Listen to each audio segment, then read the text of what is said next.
there's a confusion that I notice a lot of people have when they get into studying astrology and herbalism, especially with the constitutions, which is, they hear about the constitutional pattern of a sign of the zodiac, right? Maybe they hear Geminis tend to be slender and thin and maybe a little more nervous and anxious. In Ayurvedic terminology, we would say they're a little more vata in nature, right? They're more ectomorphic in quality. And someone goes, well, I'm a Gemini and I don't match that at all.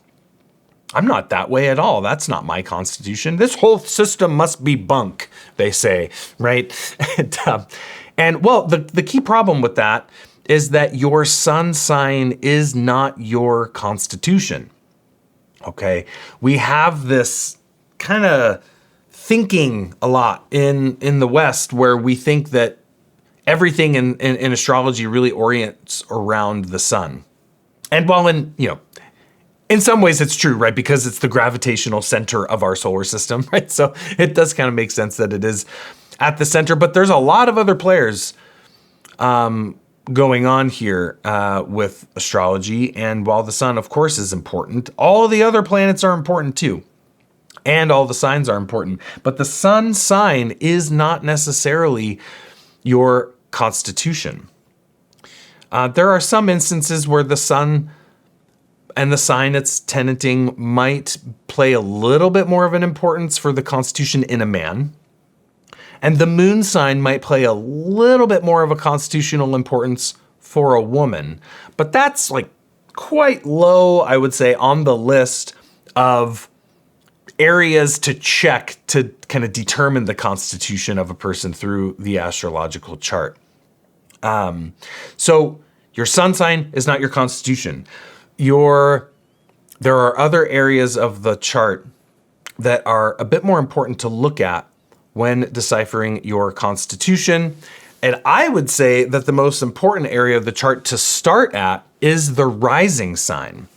So for those of you perhaps not familiar, if you're looking at your chart from your perspective, the rising sign is on your left side, right? When you're looking at a chart, it's on the left side, which is the eastern horizon. And all the planets from your orientation are moving like this. So when it's coming up here, that's rising in the east. So the rising sign represents the quality of the force that is rising up and outwards from you. It is like the energy that emanates from you. In a lot of ways, everything kind of has to filter through that rising sign in order to be expressed. This is why the rising sign is typically thought of, in a lot of ways, it's like your ego. It's the way in which you are able to interact with the world. It is the part of you that interfaces with the outside world. So always it's thought of as the personality, which I think is very interesting. The personality is the root persona. The root of that word means to mask. So I think that's interesting. Here we have our sun is our essence. It's the core of who you are. And yet on top of that, we have this mask, this personality that we interact with the world with. And of course, the mask isn't a problem. It's not a problem to have an ego or a personality. I think the goal is to have it just match, right? To have there be congruence between your personality and your ego with your spirit, with who you are, and not have an incongruency there. So the sun is the central core self, the personality, the spirit, and the rising sign is the quality of the personality that interfaces with the world. This is why when you have a friend or when you just meet someone, really what the energy, right, that you, so to speak, that you're feeling from them or that you're interacting with is the rising sign. And it isn't until you really get to know that person on a deeper level, right, that you enter into deeper conversations about kind of like, hey, when you ask the question, like, who are you? Like what do you value? What's important to you? What is the core nature of you? Like, who are you, right? That's when you start to get to know their sun. So you usually don't get to know someone's sun until you have those deeper conversations, kind of answering that bigger question of who are you? Because that's what the sun is. And it all just kind of gets filtered through that ascendant or rising sign. So the rising sign or the ascendant powerfully influences the constitution. In a lot of ways, it's said to just be the body, right? It is very much so reflective of the nature of your body. So it's the shape, the structure, the qualities of the body, the overall characteristics that you might see, say, in the face and the eyes and the hair and the limbs and the skin and all those different characteristics, even down into inside the body, right? It's not just physiognomy of like what you look like, but it's also physiological in the sense of what is the state of the inside of the body? Are there any organ systems or tissues that tend to be excessive or deficient or strong or weak or have a tendency towards having health problems? And this is why it's really critically important for medical purposes. So what I like about the astrological model here, before I get into some of the more details, is that this is very precise. Okay, so in Ayurveda, it's like we have, say, Pitta. Well, Pitta is, or the fire element. Well, in astrology, you have 3 fire signs that express that Pitta quality very differently, right? You have Aries, Leo, and Sagittarius. You also have Mars. You also have the sun. So these are all kind of the Pitta qualities, but what you get here is a much more specific way in which that fiery quality is going to be expressing itself. It's more nuanced in a lot of ways. And it's not to say you can't figure that kind of stuff out just through, say in this example, classic assessment techniques used in Ayurveda to determine more the specific ways that person is embodying and expressing those Pitta qualities. But through the natal chart, you can really just see it kind of right in front of you. And that can be very helpful to guide your therapeutic strategies for the people that you work with. So the first thing that you look at is, what is the sign rising? This is the sign of the first house. Whereas you'll see on a chart an AC that stands for ascendant. What sign is the ascendant in? And that sign has a certain element, right? Is it earth, water, air, or fire? It has a certain mode, cardinal, mutable, or fixed. And it has a certain planet associated with it. I call that the energetic architecture of the sign. It's like a constellation of forces that all come together to generate the specific qualities and characteristics and virtues and vices of that sign. Each sign governs a certain area of the body, starting with Aries at the top of the head and running down the body with Pisces at the bottom of the feet, and all the internal organs and systems and tissues have their correlations to those signs of the zodiac.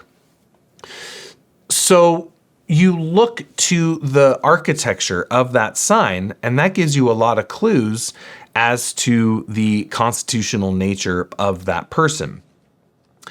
That Gemini person, right? A Gemini is composed of the air element in the mutable mode, which mutable is like changeable in quality, which is a very Vata quality. And it's governed by Mercury, right? The planet of quickness and swiftness and communication, and rules the lungs and the nervous system and the pairs, the arms, the hands, speech, communication, the mind, right? So that Gemini rising person might be a little more active and movement oriented, and they might embody more of that Gemini constitutional picture, that air, mutable air, mercurial type quality. Even if there may be a Taurus sun, right? They might be a solid Taurus sun type person, but the rising sign, right, might be Gemini. And so they hear the Gemini descriptors and they're like, well, or they hear the Taurus descriptors of constitution and they're like, that's not me at all. I'm not solid and dense and stubborn and reliable and, I'm much more flighty. And it's like, well, you have that Gemini on the ascendant. So you can look to the sign that's right. That's step number one. Look at the rising sign. Step two is you look and see, are there any planets either in the first house, or even more importantly, are there any planets conjunct or next to the ascendant? And that would be that specific planet is rising up and out. The sign is like just the general region, right? The area. But if there's a planet rising, that specific quality is rising up and out of you. That will actually take precedence over the sign. That planet becomes much more important of a constitutional ruler than the sign actually is. So that's very important to look at that. So if a person, say, has the moon rising on the conjunct the ascendant, well, they might have, the moon can manifest in a couple different constitutional patterns. The general polarity would be the full moon type and the new moon type. The full moon type is much more phlegmatic, watery, damp. They tend to kind of hold on to their fluids, and as such, they can also hold on to their waste products. They can tend to accumulate things easily, and that way they can be a kind of a larger constitution, maybe teardrop shaped constitution, thicker, waterier, but the disposition is very tender, very mothering, very nurturing.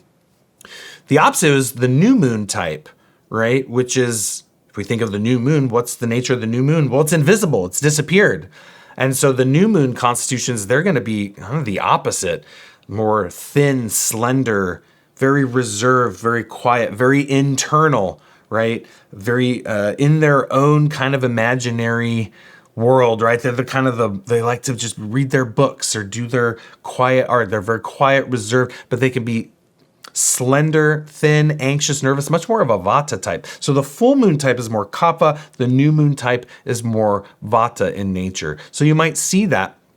And whether it's new or full isn't always dependent as to whether they were born on a new or full moon. It's going to have to do with, I would say, the strength of the moon in regards to whether it is in a place of strength or weakness is a good way to think of that, which you typically have to do by looking at its sign placement and its interaction with the other planets. But so the sign rising, any planets conjunct the ascendant, very important.